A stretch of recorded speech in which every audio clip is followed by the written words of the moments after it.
So another case of excess vapor in the subfloor void causing rising damp-like symptoms. This property again has been damp-proofed, illustrating that damp-proofers really have to look in underneath the subfloor void and check for leaks before considering damp-proofing treatment. Damp surveys, the only way to stop damp is to trace water to its source. So this is the fourth property, almost fourth in a row, but fourth in 24 hours, where I've identified high levels of relative humidity in the subfloor void. In this case, it appears to be coming from the rainwater drainage system, which is going into a central location, a void nearby, and obviously flowing into the subfloor void somehow. You need to get your drains checked, CCTV. Drains can collapse easily. In London's clay soil, it's not unusual for drains to collapse.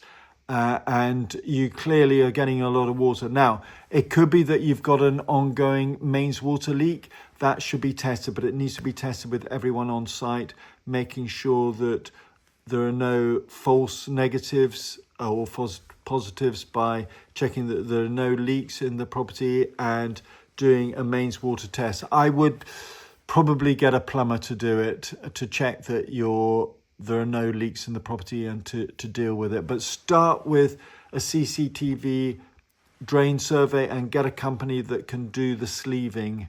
You don't want to do the survey and then find out that you still have to employ another company to do the repair, because I'm afraid there's so much water there, and it can only possibly come from a source like excess rain, like rainfall.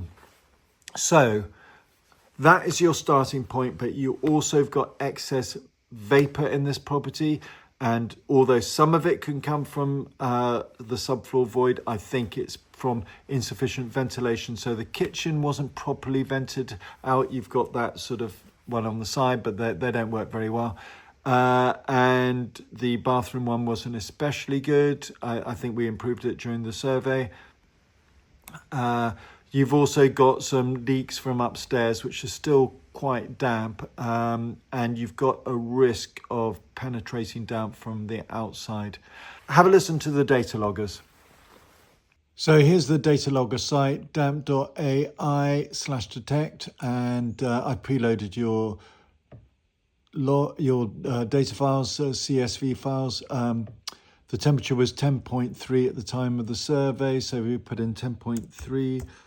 And it was on the 14th at 12 p.m. and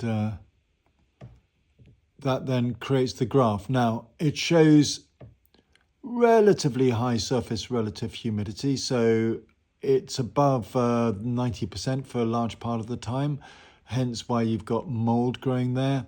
It's not off the scale. There's an interesting thing that happens around the 15th, and you'll know better than I do, but looks like there was a bit sudden boost of heat. Maybe that was the second bedroom, I'm guessing, and that maybe it was used and the temperature was boosted during that period. You'll know better than I will do, but you can see that has increased the temperature and therefore reduced the surface relative humidity. Interestingly enough, the vapor has gone down during that time, which is sort of a bit unsurprising, which is a bit surprising. It's also, the vapor has gone down in the ensuite. So this is the dew point differential at the bottom. So I should say this is the surface relative humidity. The blue one is the dew point. Dew point is a measure of the amount of vapor in air. It's also the temperature where condensation takes place at. So if the vapor hits, so that was when we were doing the calibration, so you can ignore that. But if the blue goes over the red, you'll get condensation taking place.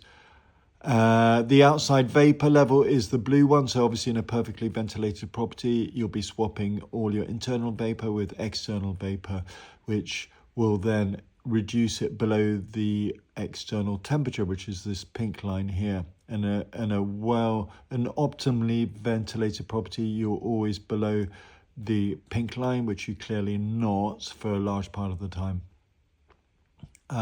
So you want to increase ventilation.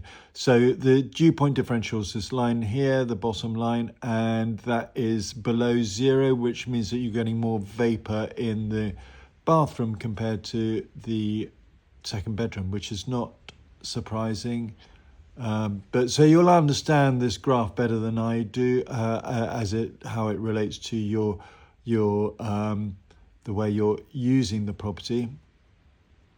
But anyway, the idea is to increase ventilation and dehumidification to drop this blue line down below the outside temperature. So the dew point should be maintained below the outside temperature. But that is in addition to solving the water problem. And I think you sent me an email saying that there is an update. So I'm looking forward to hearing what's happened there. So in summary, really important, you've got to get the CCTV company in to check the drains, CCTV drain company to check the drains. And it will take a while to dry out. And if you do still have water in that area in the void near you, I think you need to have a sump pump there taking it out. It's possible that it comes from a neighbour, but I suspect it's coming from your rainwater goods.